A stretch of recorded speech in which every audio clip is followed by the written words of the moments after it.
हूँ शिल्पा और मैंने 1 महीना पहले ही एक बेबी गर्ल को डिलीवर किया है। मेरी डिलीवरी नॉर्मल थी, तो जो भी मेरे फ्रेंड्स और फैमिली मुझसे मिलने आते थे, सबका एक ही सवाल होता था, कैसा एक्सपीरियंस था, कितना पेन था, कैसे फ़ील किया। तो मैंने सोचा instead of repeating the story again and again, क्यों ना एक वीडियो बना दूँ जिसमें मैं अपना सारा एक्सपीरियंस शेयर करूँ, जो इमोशंस था, जो पेन था, जो फ़नी मोमेंट्स थे। तो सोचा कि एक वीडियो बना दूँ। So this is my real raw and emotional delivery story. अगर आप प्रेग्नेंट हो या डिलीवरी का प्लान कर रहे हो या बस एक मम्मी की कहानी सुनना चाहते हो, तो आई होप ये वीडियो आपको कनेक्ट करे, इंस्पायर करे और एक स्माइल दे दे। तो लेट्स बिगिन। मेरी डिलीवरी की कहानी स्टार्ट होती है होली के दिन 14 मार्च शाम 4:30 बजे, जब मेरा वाटर ब्रेक हुआ। हम तुरंत हॉस्पिटल गए। हॉस्पिटल में जाके पता चला कि अब एडमिट होना होगा। डॉक्टर ने बोला वाटर ब्रेक हो चुका है, पानी ज़्यादा गिर चुका है, तो अब एडमिट होना होगा। मैं एडमिट हुई, मुझे वो कपड़े दिए गए। हॉस्पिटल मेरा दिल एकदम मिक्स फीलिंग से भरा हुआ था। खुशी भी थी, एक्साइटमेंट भी था, डर भी था और एक खुशी भी थी कि बस अब थोड़ी देर में मैं अपनी छोटी सी जान से मिल लूँगी। खाना खाने के बाद डॉक्टर ने कहा कि अब मुझे सिर्फ लिक्विड डाइट पे ही रहना है। रात 10 बजे मुझे पेन स्टार्ट हुआ। वो पेन बहुत कम था, उतना ज़्यादा नहीं था और मम्मी मेरे साथ थी उस टाइम पे। तो मैंने मम्मी को बताया कि मम्मी मुझे हल्का हल्का पेन स्टार्ट हो रहा है। तो मम्मी ने बोला ठीक है, वो अभी थोड़ा थोड़ा बढ़ेगा, तो उतना उस टाइम नहीं। फिर रात के 2:30 बजे थोड़ा अब वो पेन बढ़ गया था। मुझे सोया नहीं जा रहा था। 15 मार्च सुबह 5 बजे मुझे नहाने को बोला गया और उसके बाद मुझे जूस दिया गया पीने को। और अब मेरे कॉन्ट्रैक्शंस स्ट्रॉन्ग हो रहे थे। हर 10-15 मिनट में मुझे कॉन्ट्रैक्शंस आ रहे थे। पेन इतना इंटेंस था कि मैं कभी वॉक कर रही हूँ, कभी लेट रही हूँ, कभी फ़ोन चला रही हूँ, कभी इधर उधर देख रही थी, पर कुछ भी मुझे कंफर्टेबल नहीं लग रहा था। वो 10-15 मिनट में जब वो आते थे तो मानो कि मेरा पूरा बॉडी टूट रहा हो, कोई मेरा बॉडी खींच के तोड़ रहा हो, इतने गंदे कॉन्ट्रैक्शंस थे। उस टाइम मुझे लगा कि शायद यही वो पेन है। मेरे साथ मेरे रूम में मम्मी और मेरी मदर इन लॉ थी। वो लोग मेरे को देख के खुद डर रहे थे और मेरी मम्मी तो रोना ही स्टार्ट कर दी थी। मेरे को थोड़ा संभाल भी रहे थे वो लोग कि अभी बस थोड़ा सा हिम्मत और कर लो, अभी हो जाएगा, अभी वो टाइम आ जाएगा। मैं मम्मी को बोल रही हूँ मम्मी प्लीज़ डॉक्टर को बुलाओ, डॉक्टर को बुलाओ, मुझसे नहीं हो रहा है, ये मुझसे नहीं हो रहा। रो रो के मेरा गला बैठ गया वहीं पर। फिर डॉक्टर को मम्मी ने बुलाया तो डॉक्टर ने बोला कि शिल्पा थोड़ा सा और बर्दाश्त करो, क्योंकि अभी वो पेन उतना नहीं है, अभी और पेन आना बाकी है। तो मैं तो और रोने लगी कि नहीं डॉक्टर प्लीज़ प्लीज़ और नहीं, ये इतना ही काफ़ी होगा, अभी देखो ना बेबी अगर आ जाए तो अच्छा है। तो डॉक्टर ने बोला अभी हम नहीं निकाल सकते बेबी को, और पेन ये भी कुछ भी नहीं है शिल्पा, पेन अभी बहुत हद पार होगा पेन। तो डॉक्टर ने बोला, मैं तो खाली रो ही रही थी वहाँ पर। फिर मेरी मम्मी ने भी डॉक्टर से बात की तो डॉक्टर ने बोला टेंशन मत लो, ये अभी ठीक होगा, हो जाएगा अच्छे से, थोड़ा वेट करो। फिर डॉक्टर ने बोला कि आपको 1:30 बजे हम लेबर रूम में लेके जाएंगे, तब तक के लिए प्लीज़ अपने आप को संभालो।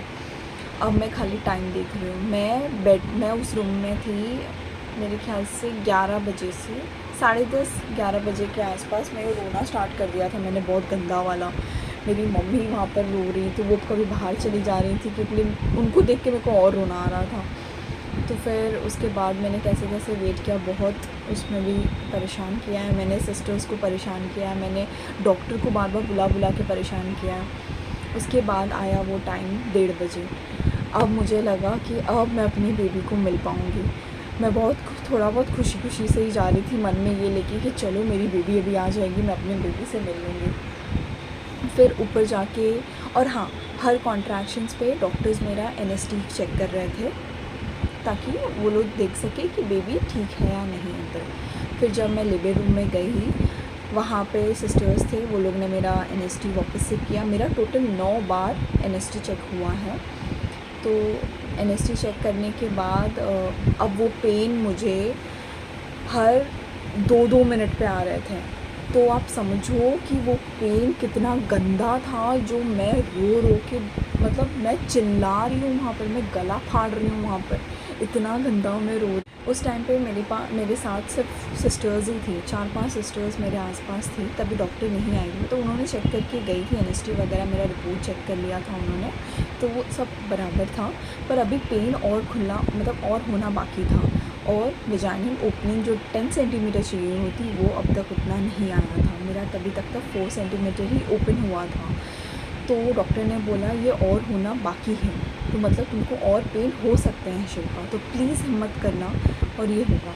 मैंने वहाँ पे डॉक्टर को इतना पागल किया है, मैं वहाँ पर मैंने अपना पूरा हिम्मत छोड़ चुकी थी। मुझे ऐसे लगा मुझसे नहीं होगा। मैंने डॉक्टर को रिक्वेस्ट किया है, आप इतना मैंने भीख मांगा है डॉक्टर्स को कि प्लीज़ प्लीज़ मुझे काट दो, मुझे कुछ भी कर दो, मुझे मार डालो, लेकिन प्लीज़ इसको निकालो डॉक्टर, ये बर्दाश्त नहीं हो रहा। तो डॉक्टर्स आते थे, मुझे समझाते थे शिल्पा प्लीज़ थोड़ा हिम्मत करो प्लीज़। मैंने इतना पागल किया है डॉक्टर्स को कि मैं क्या बताऊँ। आपको ऐसा लग रहा होगा कि खाली बोल रही पागल किया है, पर सच्ची मैंने वहाँ पे डॉक्टर्स को लिटरली उनकी डिग्री तक पता नहीं मैंने क्या क्या बोल दिया। क्योंकि वहाँ जब मुझे पेन हो रहा है, वहाँ मेरे आसपास सिस्टर्स हैं और डॉक्टर सिर्फ मुझे देख रहे हैं, सिर्फ मुझे खड़े होकर देख रहे हैं, सिस्टर देख रही है। तो मुझे इतना गुस्सा आ रहा था कि तुम लोग कुछ कर क्यों नहीं रहे हो। तो फिर डॉक्टर को मैंने बोला आप लोग कुछ नहीं कर रहे हो, सिर्फ देख रहे हो, मैं वहाँ पर चीख रही हूँ, मैं मर जाऊँगी doctor, please please do something doctor. फिर डॉक्टर ने बोला कि शिल्पा हम कुछ इसलिए नहीं कर रहे हैं क्योंकि अभी वो ओपन इतना नहीं हुआ है, हमको जितना चाहिए वो ओपन और होना बाकी है, तो इसके लिए हम अभी कुछ नहीं कर सकते। तो फिर मैंने बोला डॉक्टर प्लीज़ डू समथिंग। फिर वहाँ पर मेन डॉक्टर आए, डॉक्टर सतीश। तो वहाँ पर बोल रही हूँ, रो रही हूँ, मुझे मेरी फैमिली से मिलना है, मुझे मेरे हस्बैंड से मिलना है, प्लीज़ किसी से मिलाओ, मेरी मम्मी को बुलाओ। पर डॉक्टर्स किसी से भी नहीं मिलने दे रहे थे। हाँ, हालांकि डॉक्टर्स बाहर जा रहे थे तो वो लोग मेरी फैमिली को अपडेट दे रहे थे, क्योंकि मैं कब से अंदर हूँ और वहाँ पे 3 बज चुका है। मैं जब से अंदर हूँ सब लोग वहाँ पर भी परेशान थे बाहर कि क्या हुआ, अब तक गए कुछ हुआ नहीं। तो वहाँ पर डॉक्टर्स मेरी फैमिली को अपडेट दे रहे थे कि अभी भी पेन उतना नहीं हुआ है जितना होना चाहिए, पर हाँ हो जाएगा, आप लोग टेंशन नहीं लो। पर यहाँ मैं अंदर रोई जा रही हूँ कि प्लीज़ किसी को तो बुलाओ, किसी से मैं बात करूँ। अब मेरा पूरा मन था कि अब मुझे नहीं करना नॉर्मल डिलीवरी, अब मुझे सिर्फ़ और सिर्फ ऑपरेशन ही करना है। मैं कॉन्ट्रैक्शंस मुझे हर एक मिनट पे आने लगी। अब उस कॉन्ट्रैक्शन से सिस्टर्स हमेशा मतलब हर कॉन्ट्रैक्शन पे एनेस्थी चेक कर रही थी। अब वो उस मशीन से मुझे इतना चिढ़ होने लगा कि मैंने डॉक्टर को बोला कि क्यों इतना एनेस्थी कर रहे हैं, ये मतलब बार-बार हर एक मिनट पे एक सेकंड पे कर रहे हैं आप लोग। तो डॉक्टर ने मुझे समझाया कि शिल्पा कॉन्ट्रैक्शंस से हम बेबी को चेक कर रहे हैं कि उसका हार्ट बीट सही चल रहा है या नहीं चल रहा है। बाहर से हम तुमको देख पा रहे हैं, पर बेबी अंदर है तो अंदर हम कैसे देख पाएंगे, थ्रू एनेस्थी, ताकि उसका हार्ट रेट से हम लोग पता लगा सकें कि वो बराबर है अंदर। तो मुझे लगा कि मैं अब मर जाऊंगी, इतना पेन गंदा। मैं डॉक्टर से रिक्वेस्ट कर रही थी प्लीज़ मेरा ऑपरेशन कर दो, मुझे काट दो, मुझे नहीं करानी नॉर्मल डिलीवरी प्लीज़। ऐसा लग रहा था कि मैं अपनी ज़िंदगी की भीख मांग रही हूँ किसी से। फिर डॉक्टर ने समझाया कि Shilpa you are brave, please थोड़ा सा और पेन सहन कर लो, क्योंकि ये पेन है जो तुमको कुछ घंटे सहना है। अगर ऑपरेशन हो जाएगा तो ये उम्र भर का पेन तुम्हारे पास रह जाएगा, तो हम नहीं चाहते तो कि तुम वो वाला पेन सहो, इसलिए कुछ घंटे और ये पेन सह लो, फिर तुम एकदम खुश हो जाओगी। जब वो बेबी को देखोगी तो तुम्हारा सारा दर्द चला जाएगा। लेडी डॉक्टर आई जिनको मैंने दिन भर पूरा परेशान किया था, उन्होंने मेरा हाथ पकड़ के बोला कि शिल्पा आई प्रॉमिस यू कि मैं तुमको 5:30 तक तुम्हारा बेबी तुम्हारे हाथ में दे दूँगी। अब आता है वो टाइम पुश करने का। सिस्टर्स ने मुझे बताया कि किस पोजीशन पे रहना है तुमको और कैसे पुश करना है, लेकिन आप अज्यूम करो मैं सुबह के 5 बजे का सिर्फ लिक्विड पर हूँ और अभी 5 बज रहे हैं, और उस टाइम पे मेरा गला इतना सूख गया था, मेरी हिम्मत नहीं थी, मुझ में ताकत नहीं थी, मेरा गला दुख रहा था और मुझे प्यास की वजह से मतलब बोला भी नहीं जा रहा था, इतना गला दर्द दे रहा था। और वो पुश करने पे मुझे और मेरे को चीखने का मन कर रहा था। तो मैंने कैसे कैसे किया, पर 5 बजे से, शाम के 5 बजे से आधा घंटे तक पुश करने पर भी बेबी बाहर नहीं आ रहा था, क्योंकि मेरी बेबी का सर बड़ा था और उसका वेट ज़्यादा था, उसके कारण वो बाहर नहीं आ पा रही थी। अब मेरी हालत एकदम गई, मैं अब बेहोश होने लगी थी।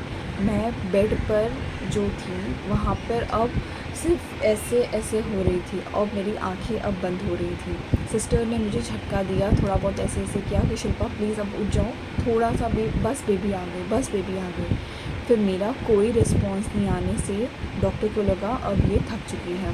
फिर उन्होंने वैक्यूम कप निकाला और फिर वैक्यूम से बेबी को बाहर ली। फिर मैंने अपनी बेबी की आवाज़ सुनी रोते हुए।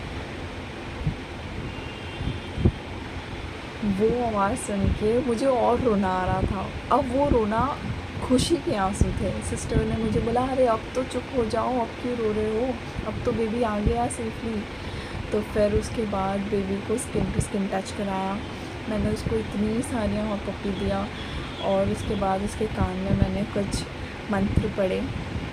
उस मोमेंट की खुशी, सुकून मैं वर्ड्स में बयान नहीं कर सकती। मैं वो आपको बोलते बोलते अभी भी मेरे वो दिमाग में वो पूरा सीन चल रहा है कि उस टाइम पे मैं कैसा फ़ील कर रही थी।